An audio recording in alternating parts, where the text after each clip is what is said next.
ಸತತವಾಗಿ ದಾವಣಗೆರೆಯಲ್ಲಿ ಗೆಲ್ತಾ ಬರ್ತಾ ಇರುವಂತಹ ಬಿಜೆಪಿಗೆ ಈ ಬಾರಿ ಬಂಡಾಯ ಬಿಸಿ ತುಪ್ಪವಾಗಿದೆ.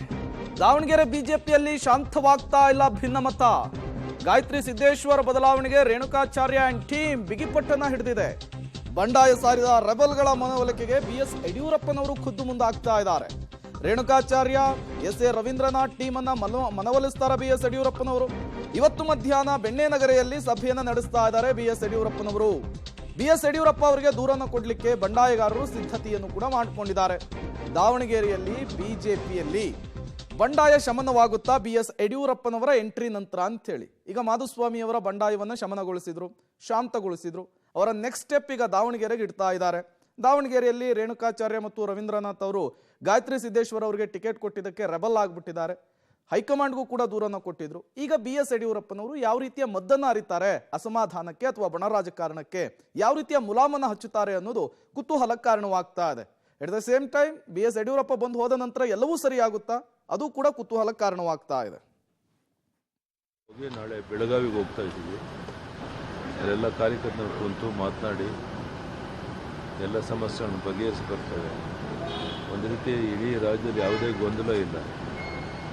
ನಮ್ಮ ಅಪೇಕ್ಷೆ ಇದೆ, ಮೋದಿಯವರ ಒಂದು ನೇತೃತ್ವದಲ್ಲಿ 28 ಕ್ಷೇತ್ರ ಗೆಲ್ಲಬೇಕು ಅಂತ ಪ್ರಾಮಾಣಿಕ ಪ್ರಯತ್ನ ಮಾಡ್ತಾ ಇದ್ದೇವೆ.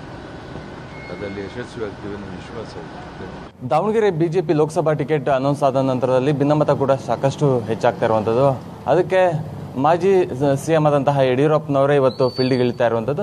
ನಮ್ಮ ಜೊತೆ ಮಾತಾಡೋದಕ್ಕೋಸ್ಕರ ಮಾಜಿ ಸಚಿವರಾದಂತಹ ಎಸ್ ಆರ್ ರವೀಂದ್ರನಾಥ್ ಸರ್ ನಮ್ಮ ಜೊತೆ ಇದ್ದಾರೆ. ಸರ್ ಹೇಳಿ, ಇವತ್ತು ಯಡಿಯೂರಪ್ಪರು ಬರ್ತಾ ಇದ್ದಾರೆ. ಪ್ರಮುಖವಾಗಿ ಲೋಕಸಭಾ ಅಭ್ಯರ್ಥಿನ ನೀವು ಬದಲಾವಣೆ ಮಾಡಬೇಕು ಅನ್ನುವಂಥದ್ದು ನಿಮ್ಮ ಪಟ್ಟಿತ್ತು. ಇವತ್ತು ಯಡಿಯೂರಪ್ಪರು ಕೂಡ ಬರ್ತಾ ಇದ್ದಾರೆ. ಬಂಡಾಯ ಶಮನ ಆಗುತ್ತಾ? ನೀವು ಮೀಟಿಂಗ್ ಹೋಗ್ತಾ ಇದ್ದಾರೆ ಸರ್? ಶಮನ ಮಾಡಲಿಕ್ಕೆ ಅಂತಲೇ ಬರ್ತಾ ಇದ್ದಾರೆ. ಆದಷ್ಟು ಒಳ್ಳೆ ರೀತಿಯಾಗಿ ಆಗ್ಬೋದು ಅಂತ ನಮ್ಮ ಅನಿಸಿಕೆ. ಎಷ್ಟೊತ್ತಿಗೆ ಬರ್ತಾರೆ ಸರ್ ಯಡಿಯೂರಪ್ಪರು ಬರ್ತಾರೆ? ಎಲ್ಲಿ ಮೀಟಿಂಗ್ ಏನು ಅಂತಂದು ಸರ್? ಅದನ್ನೆಲ್ಲ ಹೇಳ್ಬಾರ್ದು. ನಾವೆಲ್ಲ ಅಪೂರ್ವ ಹೋಟ್ಲಲ್ಲಿ ಮಾಡ್ತಾ ಇರ್ತಾರೆ ಸರ್. ಪ್ರಮುಖವಾಗಿ ನಿಮ್ದು ಒತ್ತಾಯ ಅಂದರೆ ನಿಮ್ದು ಆಗಿರ್ಬೋದು, ಕರುಣಾಕರ್ ರೆಡ್ಡಿ ಅವ್ರದ್ದಾಗಿರ್ಬೋದು, MP ರೇಣುಕಾಚಾರ್ಯ ಅವ್ರದ್ದಾಗಿರ್ಬೋದು, ಎಲ್ಲರದ್ದು ಕೂಡ ಒಂದೇ ಒತ್ತಾಯ. ಹಾಲಿ ಇವಾಗ ಇರುವಂತಹ ಸಂಸದರ ಪತ್ನಿಗೆ ಟಿಕೆಟ್ ಘೋಷಣೆ ಆಗಿದೆ, ಅದನ್ನ ಬದಲಾವಣೆ ಮಾಡಿ ಬೇರೆ ಹೊಸಬ್ರು ಕೊಡಬೇಕು ಅನ್ನುವಂಥದ್ದು. ಅದೇ ಪಟ್ಟಲ್ಲಿ ಇದ್ದೀರಾ ಸರ್ ಇವಾಗಲೂ ಕೂಡ ಅಂತಂದು? ಈಗಲೂ ಸಹ ಅದೇ ನಮ್ಮ ಇದಿದೆ. ಆದರೆ ನಾಯಕರುಗಳು ಏನು ತೀರ್ಮಾನ ಮಾಡ್ತಾರೋ ಅದಕ್ಕೆ ನಾವು ಬದ್ಧರಾಗಿರ್ತೇವೆ. ಅರೆ, ನೀವು ಒಂದು ಮಾತು ಹೇಳಿದ್ರಿ ಸರಿ, ನಾವು ಕೂಡ ಎಲ್ಲಿ ಯಾವುದೇ ರಾಜ್ಯ ನಾಯಕರನ್ನ ಮೀಟ್ ಮಾಡೋದಕ್ಕೆ ಹೋಗೋದಿಲ್ಲ. ಟಿಕೆಟ್ ಅನೌನ್ಸ್ ಆದ ನಂತರದಲ್ಲಿ ವರಿಷ್ಠರು ಕೂಡ ಮೀಟ್ ಮಾಡೋದಿಲ್ಲ, ಅವರೇ ಬಂದು ಮೀಟ್ ಮಾಡಿ ನಮ್ಮ ಸಮಸ್ಯೆ ಏನಿದೆ ಅದನ್ನು ಆಲಿಸಲಿ ಅಂತಂದು ಹೇಳಿದ್ರಿ. ಇವಾಗ ಯಡಿಯೂರಪ್ಪರು ಬರ್ತಾ ಇದ್ದಾರೆ ಅನ್ನುವಂಥದ್ದು. ಬರ್ತಾ ಇದ್ದಾರೆ, ಸಮಸ್ಯೆ ಬಗೆಹರಿಸ್ತಾರೆ ಅಂತ ನನಗೆ ವಿಶ್ವಾಸ ಐತಿ. ಮೊನ್ನೆ ಕೂಡ ಸಂಸದರಂತ GM ಸಿದ್ದೇಶ್ವರ ಅವರು ಹೋಗಿ ನಿಮ್ಮೇಲೊಂದು ದೂರು ಕೊಟ್ಟು ಬಂದಿದ್ದಾರೆ ಸರ್ ಯಡಿಯೂರಪ್ಪ ಅವ್ರಿಗೆ. ಈ ರೀತಿಯಾಗಿ ಒಂದು ಸಭೆಗಳು ಮಾಡ್ತಾರೆ, ಬಂಡಾಯ ಮಾಡ್ತಿದ್ದಾರೆ ಅನ್ನುವಂಥದ್ದು. ಅಲ್ಲ, ಬಂಡಾಯ ಏನು ಮಾಡಿಲ್ಲ. ನಾವು ರಾಜ್ಯ ನಾಯಕರಿಗೆ, ರಾಷ್ಟ್ರ ನಾಯಕರಿಗೆ ಎಲ್ಲ ರೀತಿಯಾಗಿ ಹೋಗಿ ನಮ್ಮರೆಲ್ಲ ತಿಳಿಸಿ ಬಂದಿದ್ದಾರೆ. ಆದರೂ ಸಹ ಘೋಷಣೆ ಆಗಿರೋದ್ರಿಂದ ಅದಕ್ಕೆ ನಮ್ಮದು ಪ್ರತಿಭಟನೆ ಇದೆ ಮಾಡಿದ್ವಿ. ಈಗ ಇವತ್ತು ಬಂದು ಅವ್ರು ಏನು ಹೇಳ್ತಾರೋ ಕೇಳಿ ಮಾಡಿ ಆದಷ್ಟು ಬಗೆಹರಿಸ್ಬೇಕು ಅಂತಕ್ಕಂಥದ್ದಕ್ಕೆ ಪ್ರಯತ್ನ ಮಾಡ್ತೀವಿ. ಅಂದರೆ ಅಚ್ಚರಿ ಅಭ್ಯರ್ಥಿನ ನೀವು ಗಣಕ್ಕೆ ಕಳಿಸ್ತೀವಿ 19ನೇ ತಾರೀಕು ನಂತರದಲ್ಲಿ, ಅಂದರೆ 19ವರೆಗೂ ಕೂಡ ಕಾಯ್ತೀವಿ ಅಂತ ಹೇಳಿದ್ರಿ. ಅಚ್ಚರಿ ಅಭ್ಯರ್ಥಿ ಯಾರಾಗ್ಬೋದು ಸರ್ ಅಂತಂದು?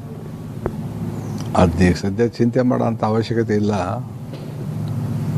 ಈಗ ಹೆಂಗಿದ್ರು ಬಂದು ರಾಷ್ಟ್ರ ನಾಯಕರು, ರಾಜ್ಯ ನಾಯಕರು ಎಲ್ಲ ಬರ್ತಾ ಇದ್ದಾರೆ. ಅವರೆಲ್ಲ ಬಗೆಹರಿಸ್ತಾರೆ ಅಂತ ನಮಗೆ ವಿಶ್ವಾಸ ಐತಿ. ಅಂದರೆ ಇವತ್ತೆಲ್ಲ ಯಾವುದೇ ರೀತಿಯ ಸಮಸ್ಯೆ ಇರಲ್ಲ, ಬಂಡಾಯ ಇರಲ್ಲ, ಎಲ್ಲ ಕೂಡ ಶಮನ ಆಗುತ್ತೆ ಮತ್ತು ಎಲ್ಲ ಸಮಸ್ಯೆ ಕೂಡ ನಿವಾರಣೆ ಆಗುತ್ತೆ ಅನ್ನುವಂಥ ವಿಶ್ವಾಸ ಇದೆ ಸರ್ ಅಂತಂದು. ವಿಶ್ವಾಸ ಇರೋದ್ರಿಂದನೇ ಅವ್ರು ಬರ್ತಾ ಇರೋದು ನಾಯಕರುಗಳು. ಸರ್, ಕೊನೆಯದಾಗಿ ಸರ್, ನೀವು ಕೂಡ ಯಡಿಯೂರಪ್ಪರ ಸಮಕಾಲೀನ ರಾಜಕಾರಣಿಯಾಗಿದ್ರಿ. ಜಿಲ್ಲೆಗೆ ಒಂದು ಸಂಸದ ಅಂದರೆ ಲೋಕಸಭಾ ಅಭ್ಯರ್ಥಿನ ಆಯ್ಕೆ ಮಾಡಬೇಕಾದ್ರೆ ನಿಮ್ಮದು ಕೂಡ ಒಂದು ಒಪಿನಿಯನ್ ಕೇಳ್ತಾ ಇದ್ರು. ಆ ಕೇಳ್ದೇ ಈ ರೀತಿಯಾಗಿ ಆಯ್ಕೆ ಮಾಡಿರೋದು ನಿಮ್ಗೊಂಥರ ಬೇಸರ ಆಗಿದೆ ಸರ್ ಅಂತದ್ದು? ಅಲ್ಲ, ಹೇಳೋವೆಲ್ಲ ಹೇಳಿದ್ದೇವೆ. ಹೇಳಿದ ಮೇಲೂ ಸಹ ಮಾಡಿರ್ತಕ್ಕಂಥದ್ರಿಂದ ಬೇಸರ ಆಗಿರೋದನ್ನ ಇವತ್ತು ಸರಿ ಮಾಡೋಕ್ಕೆ ಬರ್ತಾ ಇದ್ದಾರೆ.